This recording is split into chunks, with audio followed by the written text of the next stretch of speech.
Las modelowy bierze swój początek w 2015 roku.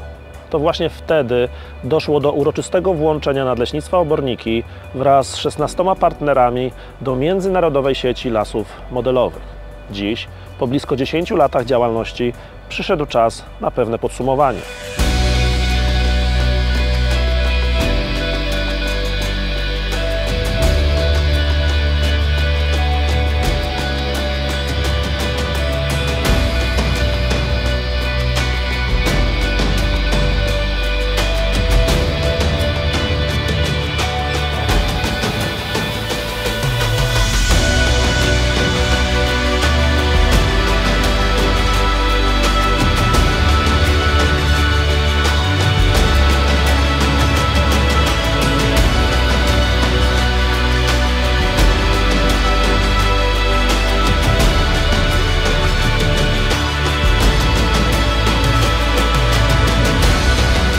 Szanowni Państwo, witam Państwa na Międzynarodowej Konferencji Lasu Modelowego w Obornikach pod nazwą Społeczne, przyrodnicze i naukowe aspekty lasu modelowego w Obornikach, dotychczasowe doświadczenia i wnioski. Dziękujemy za tak liczną odpowiedź i tak liczne przybycie na nasze dzisiejsze wydarzenie. Uważam naszą konferencję za otwartą. Dziękuję bardzo.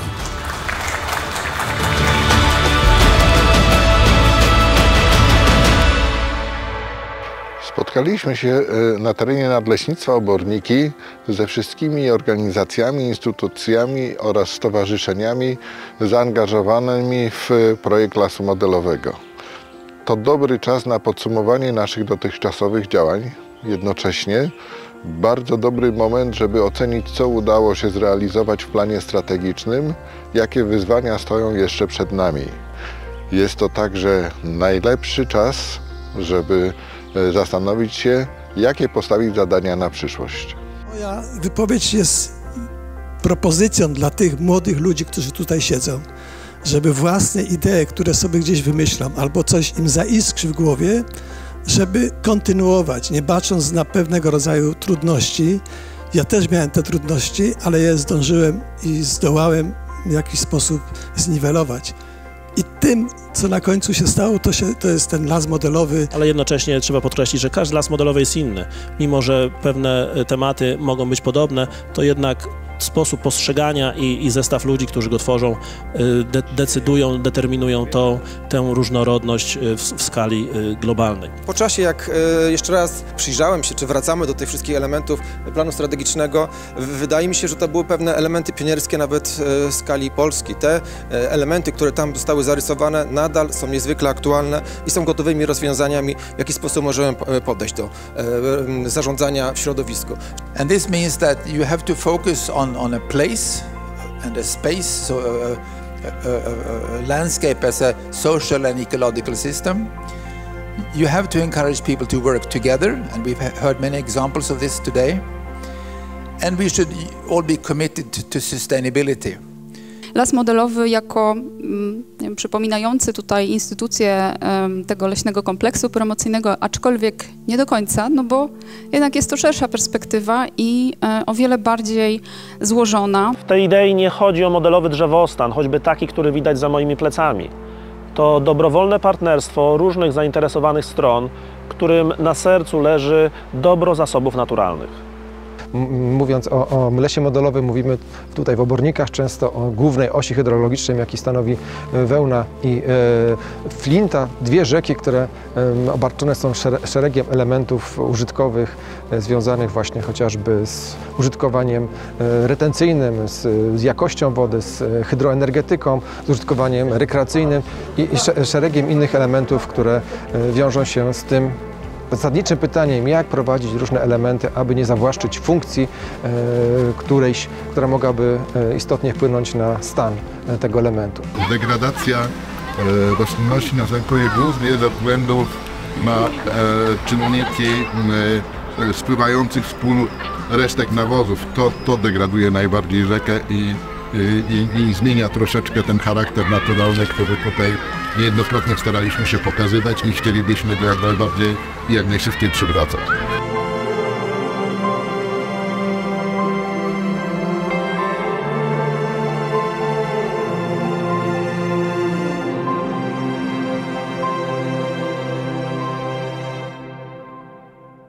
takim kolejnym przykładem współpracy jest wytyczenie ścieżek Nordic Walking w naszych lasach, bardzo często użytkowanych.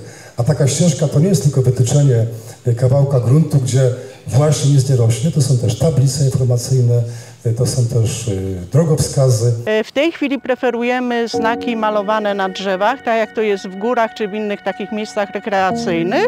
Następnie zwracamy się z prośbą do nadleśnictwa, czy ta droga, którą my chcemy pójść, ona nadal będzie tak wyglądała, czy nie są na przykład tam planowane jakieś wycinki drzew, zmiany i wtedy nadleśnictwo wydaje nam zgodę, że my możemy na tym terenie te nasze trasy zrealizować i potem my przystępujemy do działania. Na jednej z dwóch naszych tras geocachingowych, ta, którą tutaj za chwilę zobaczymy, jeden z ich punktów nazywa się Zielone Las Story i liczy łącznie 41 skrytek. Cała zabawa polega na tym, że musimy znaleźć w lesie to, co ktoś inny ukrył. A skrytki pochowane są w różnych miejscach. Na drzewach wiszą, są pochowane gdzieś nisko na glebie, w ściółce. Zasada jest taka, że nic nie zakopujemy, żeby nie niszczyć ścioły. No i możemy mieć skrytki pochowane gdzieś w pniach, są takie, które przypominają kształtem elementy flory i fauny. Coś, co jest w skrytce, możemy zabrać, a zostawiamy coś od siebie, tak, żeby zabawa trwała na okrągło. Geocaching ma łączyć edukację z turystyką, tak, czyli nie tylko mamy poznać to nasze najbliższe otoczenie, ale też mamy się czegoś o tym lesie dowiedzieć. Organizujemy sprzątanie rzeki Wełny. Jest to wydarzenie, które jest organizowane przez muzeum, ale w ogromnej współpracy przede wszystkim z miastem Oborniki, z miastem Rogoźno, z firmami, które na co dzień wynajmują kajaki osobom, które korzystają z tej rzeki. Kolejny bezpośredni jakby rezultat już działania lasu modelowego, taki bardzo zauważalny, to jest punkt obsługi turystów w miejscowości Wełna. Jest to punkt utworzony na szlaku kajakowym rzeki Wełny, też bardzo popularnym, coraz bardziej znanym. Też zakładam, że większość z Państwa pewnie już miała okazję tym kajakiem Wełną płynąć. I w porozumieniu i z tych środowisk kajakarskich, i władz samorządowych, i nadleśnictwa, i powiatu, i gminy utworzono właśnie taki punkt. Tutaj widzimy właśnie tablicę informacyjną, która w tym punkcie znajduje się. Nadleśnictwo przygotowało infrastrukturę, tablice i elementy małej infrastruktury. Natomiast gmina zajmuje się w okresie letnim serwisowaniem to, które tam się znajduje, oraz odbiera odpady komunalne z tego miejsca.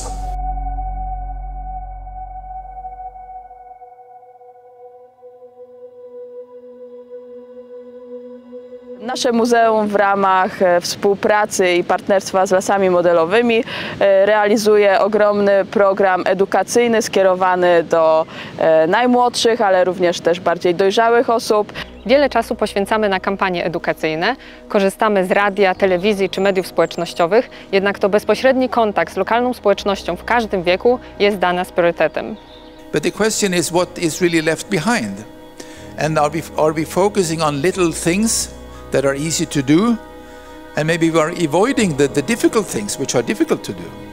Tą teorię, którą przekazujemy w trakcie wykładów, mogą zobaczyć bezpośrednio w terenie. No i dla nas właśnie ten obszar badawczy jest bardzo cenny, ponieważ nie tylko mamy do czynienia z ekosystemem wodnym Wełny, rzeki Flinty, ale także tutaj z ekosystemem leśnym, gdzie również bardzo dużo cennych elementów przyrodniczych się znajduje. Tutaj ta nasza współpraca z Nadleśnictwem Oborniki czy Lasem Modelowym Wydziału Leśnego i Technologii Drewna Uniwersytetu Przyrodniczego w Poznaniu właściwie układa się tak dwupłaszczyznowo czy dwuobszarowo. Z jednej strony dydaktycznie, jako że kształcimy przyszłych leśników, ale też wspólnie z Wydziałem Biologii Uniwersytetu imienia Adama Mickiewicza prowadzimy kierunek ochrona przyrody i edukacja przyrodniczo-leśna. I tutaj z jednej strony zajęcia dydaktyczne, które realizujemy na terenie nadleśnictwa, i w ten proces dydaktyczny włączamy również pracowników nadleśnictwa, którzy dzielą się swoim doświadczeniem z naszymi studentami i przyszłymi leśnikami. To też realizacja wielu prac inżynierskich i magisterskich na terenie nadleśnictwa. To też bardzo aktywne nasze koła naukowe, które realizują swoje własne tutaj prace badawcze na terenie nadleśnictwa. Z jednej strony ta ogromna presja właśnie na ochronę zasobów, ale z drugiej strony, gdy chodzi o podejście, w co będziemy inwestować pieniądze w przyszłości. Więc tylko w takie projekty, które będą odpowiadały celom taksonomii zrównoważonych celów środowiskowych. Nasadzamy drzewa miododajne, co prawda w innej formule. Korzystamy z dofinansowań Urzędu Marszałkowskiego. Marszałek Województwa rokrocznie taki program realizuje. Tutaj mamy akurat dane z ostatnich 4 lat, gdzie posadziliśmy na gminnych terenach w różnych miejscowościach, w zasadzie chyba we wszystkich miejscowościach naszej gminy 565 drzew miododajnych. Gospodarka wodna jest na naszym terenie priorytetem. Efektem współpracy leśników, administracji publicznej i naukowców jest program zwiększania retencji wodnej dla Puszczy Noteckiej. Ten obiekt, który tutaj widzimy, to dobry przykład na to, w jaki sposób dbamy o zasoby wodne w naszym krajobrazie. Zobaczyć, tu jest cały teren w tym północnym fragmencie, który poprzedzielany rowami, on zbiera wodę. Ci mamy taką studnię przelewową, która służy jakby stabilizacji tego poziomu w zbiorniku. No i tutaj oczywiście ten przelew. Plany zadań ochronnych jest to również dla nas narzędzie o tyle cenne, że te zapisy, które są w planach wskazane, tak, przez Regionalną Dyrekcję Ochrony Środowiska, zaakceptowane na etapie już konsultacji społecznych, one trafiają bezpośrednio do aktualizacji planów gospodarowania wodami. Czyli my dostajemy narzędzie konkretne ze wskazaniem taki i taki odcinek, czy renaturyzujemy, czy podpiętrzamy, czy prowadzimy jakieś inne działania, ale te zapisy mają już formę prawną. W takich organizacjach, gdzie jest wielu partnerów, jest dużo łatwiej funkcjonować. Nie? Dlatego to jest istotne, żeby coś dobrego robić dla świata. Ale jeśli chcemy coś naprawdę dużego zrobić, no to w partnerstwie jest na pewno dużo łatwiej. I począwszy od zwykłego sprzątania rzeki, gdzie rzeczywiście jak wykonamy telefon, zapukamy do drzwi, no to mamy worki, mamy śmietniki, mamy wszystko od ręki totalnie. To znaczy, że to funkcjonuje, że to partnerstwo, że to ci partnerzy wspierają się wzajemnie i jest nam łatwiej. Idea lasu modelowego pozwala spojrzeć na przestrzeń z nieco innego poziomu, to jest poziomu krajobrazu. To dość rzadkie podejście w naszym kraju, a szkoda. Widać bowiem, jak wiele korzyści płynie z otwartej postawy zainteresowanych stron, jak wiele wartości łączy ludzi i że można patrzeć na krajobraz jako na wspólne dobro. But in Sweden, there were lots of people like ants doing things together, but they had difficulties in reaching the top unless there was we call them champions, a person who could maneuver the social system and who knew with whom to talk. That the concept, it took 10 years before it was implemented on ground. So basically it took 10 years to convince our government that we are not trying to take upon anyone's tasks, and we are trying to be a tool for stakeholders to improve the environment and also to get involved in landscape management. And we did it because we believe that the forests worldwide are the most important terrestrial ecosystems. Well, I think first I'd like to reflect on the term model forest, because my own experiences from working with this concept in Sweden is that people locally are not very fond of the word model because they don't want anybody else's model to become my model. And it's also a bit misleading that you say forest, because as we've seen yesterday, it's about people. And I would say all the stories we've heard about working with water, making areas accessible to people, geocaching, many things, is really about making forests and actually the whole landscape attractive for people.